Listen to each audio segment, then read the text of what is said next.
The Liberal government is opening consultations on a foreign influence transparency registry. It comes as the government deals with a string of revelations in the news about alleged Chinese election meddling.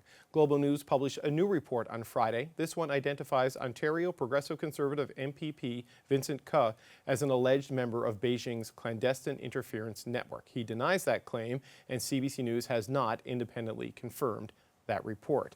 Marco Mendicino is the Minister of Public Safety, and he joins me now. Minister, thanks for coming in yet again. Thanks for having me. I wonder if I can pick up on this report from Global. We now have intelligence and public reporting identifying, alleging a federal MP, a provincial MPP, and some municipal officials as potentially agents of the Chinese government or with connections to the Chinese government. Does that not strengthen the case for a public inquiry here?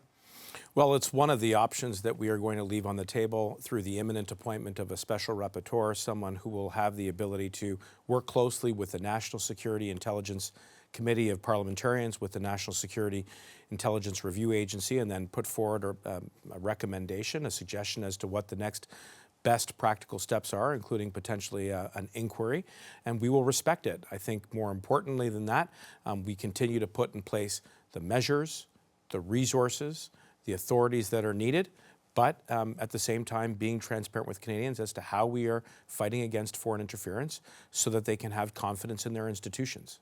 You're being transparent on what you're doing to fight foreign interference, but is there a path here for more transparency about what exactly the government can say and can't say? Can there be a declassification of documents, or some sort of way of being more open about what the intelligence is saying and not saying, because there's a picture being painted by these reports that you say is not true, but we have no evidence that we can lay on the table to judge it against? I think it's a fair question, and since we've taken the reins of government in 2015, we've looked at ways to become more transparent so we can shine a light on how we protect our institutions. And I would cite the example of our elections, where through the creation of independent panels that are made up of our top civil servants who are not partisan, we're able to explain the circumstances and the concerns around foreign interference in our elections. That then gets published, and through those publications, we're able to have a conversation about it as we are having right now. I would also point out that we put in place additional powers for our national security agencies, like threat reduction powers for CSIS, like cracking down on foreign funding so that we can choke it off before it can be used to interfere with our elections. And it's very important. And I think that the special rapporteur will be able to then work with the two other agencies. And I would point out that the National Security Intelligence Committee of Parliamentarians is a way in which we can work across partisan lines to produce thoughtful recommendations, a couple of which we are acting on, and my colleague Minister LeBlanc is going to survey the rest of the recommendations that have been put forward so we can put them into action as well. But we have these public reports of intelligence pointing to Han Dong, who sits in your caucus, to Vincent Ke, who sits in Doug Ford's caucus, and to Michael Chan, who is a deputy mayor in Markham. That's federal, provincial, municipal. Is there not an urgency to be more transparent on what exactly intelligence has told the government about these three individuals? Well, these are individuals that were elected by their constituents, and that reassures Canadians that it is they and they alone who elect their parliamentarians. And we will continue to take additional steps to be transparent through the creation of the critical incident reporting protocol, which I think has served Canadians well, but looking at ways in which we can further improve it. There were some recommendations that Morris Rosenberg, a distinguished, long-standing public servant who put together a report for us. We're going to move on those. Again, you heard my colleague, Minister LeBlanc, say we're going to implement that. We're going to work with a special rapporteur. We're going to work with our NCIRA and CCOP colleagues so that we can raise the bar when it comes to being transparent. You started the consultations on the foreign agent registry today. This is something that national security experts have called for a while, and which has been recommended by NSICOP for a couple of years now. Would we even be at this point if it wasn't for this controversy and this reporting that's happening? Based on our track record, the answer to that question is yes. Our government is guided by the advice that we get from our national security agencies around the threats that exist on our landscape, including as it relates to landscape. And when you take a look at the powers that we've introduced, the authorities that we've introduced, the resources that we've invested, the bodies and agencies that we have created to be able to shine a light on how we do this work, Canadians can be confident that we will remain vigilant when it comes to fighting against foreign interference. So what's the the timeline to have something like this in place? I mean, will we have this in 2023? Will we absolutely have this before the next election? When will the foreign agent registry be done? Well, today we launched the consultation. We plan to conclude the consultation by May 9th, so there's a good focused timeline. But I also want to make sure that we bring along all Canadians.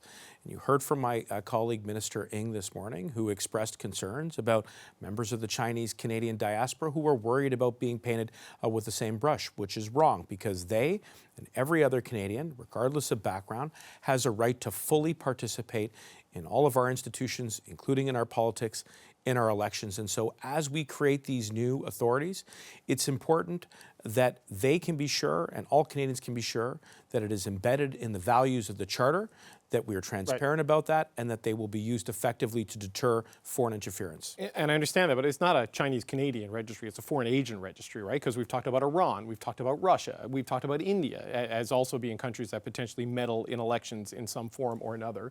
And we've heard from a lot of prominent activists in the Chinese-Canadian community, such as Sherry Wong and Fenella Sung, who say that it's not anti-Asian racism to do these things and to have an inquiry, because it needs to shine a light and expose the bad actors and vindicate the people who are good, honest Canadians. So I don't want to say, are you over worried about racism? Because obviously it has to be a consideration, but how do you respond to these pushbacks that stop using that as an excuse for slow action, is what they're essentially saying? I think it's very difficult to be overly concerned about racism given the trends that we have seen in the last couple of years, and the pandemic has done nothing but exacerbate it. I also think it's very important that we are inclusive in our discussions about how we create these new powers, because we want to be sure that they are carefully calibrated, that they respect the Charter, and that they do the job that they are intended to do. And in this particular instance, the goal of this conversation is to make sure that we are transparent about legitimate foreign activity, that we deter and discourage activity that goes beyond legitimate diplomacy, and that we engage all Canadians in a thoughtful way. And this is not a partisan issue. It is a Canadian issue. We need to be working across partisan lines to make sure that we get this right. But speed also matters here, right? We could have an election. The longer this goes on, the more these foreign activities, whether it's Beijing or whoever, can continue without this extra legal tool of a foreign agent registry to curb their behavior and limit them. So what is the timeline? Will we have it by this fall, do you think? Well, that's why we said today we launched it. We would conclude the consultations by May 9th, and shortly thereafter, we will look forward to taking the next steps that will inform the creation of the Foreign Transparency Registry. But I don't want to leave the viewers, your viewers, with the impression that we're not otherwise acting. We are vigilant 24/7 around the clock. You've heard that the RCMP have taken decisive action in shutting down some of these so-called police stations. You've heard that we're going to also appoint a special rapporteur to work with the NCCOP and NCIRA, who have been charged with the responsibility of looking further into how we can combat against foreign interference. This is a government that is fully seized with the concerns of Canadians around foreign interference. We'll take whatever steps are necessary to protect our institutions and them. But you know, there's a bill in the Senate that already outlines a plan for a foreign agent registry that you've said, I think in the past, has some merit. This was Kenny Chu's original piece of legislation that he was targeted for, that Leo Housakos has picked up. I mean, could you just adopt that? I mean, Australia has a regime. The Americans have had one since the 30s. So, I mean, I understand the need to consult and to calibrate, but there's a need to deliver.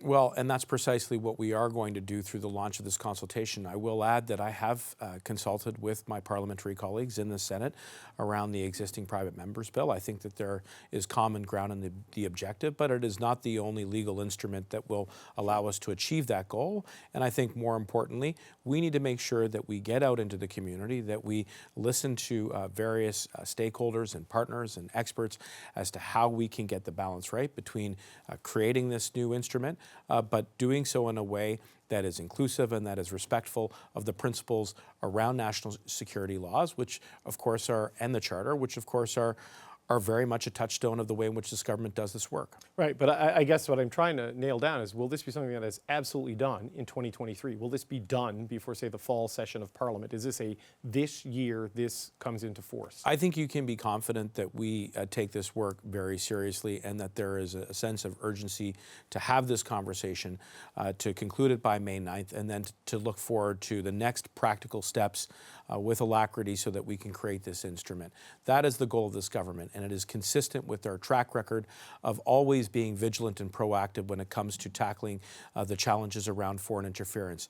I think we're at a very sensitive juncture in our democracy. We're not the only one. We work closely with our G7 and our Five Eyes partners to do this work. We created a rapid response mechanism to tackle disinformation. I'm in contact with my counterparts all of the time. We're fully seized with it, and we'll continue to put in place the tools that are necessary to protect our economy, our academic research sector, our communities, so that we can protect all of our institutions. So the next big step is the appointment of the special rapporteur. I mean, the last time we spoke, you said it would be within weeks. Just a few days ago. I know, I understand. We've spoken quite a bit lately. It hasn't been that long. But any more clarity on that, and when consultations will start with the opposition leaders as a final point? Well, as quickly as possible on all fronts. And look, I sincerely hope that we stop seeing Pierre Poilievre bend over backwards to make this a partisan issue. It's been deeply regrettable to see the way in which he and his members of his party have attempted to smear the reputation of people like Morris Rosenberg, who've served Liberal and Conservative governments in the past. It was profoundly disappointing, and I think absolutely unacceptable that one member of his caucus attempted to undermine the important work of my colleague Minister Joly with a misogynistic smear earlier this week. That's wrong. There should be an apology. We should get past the partisanship. It doesn't advance any cause. In fact, it just undermines this work. It plays right into hostile activities, and we need to be united in fighting against foreign interference. Okay, so given that partisanship, do you think you can get agreement from the Conservatives on the special rapporteur? It seems to me that's not going to be possible. We're going to do everything that we can to do that. I think that the National Security Intelligence Committee of Parliamentarians is proof that when we put our collective heads together and try to work together, that we can reach across partisan lines to come up with good recommendations. We're acting on some of those recommendations, but we've got to put the bickering aside, make sure that we focus on protecting our institutions. That's my job as Minister of Public Safety. That's our focus as our government. Okay, Marco Mendicino, thanks for your time. Thank you.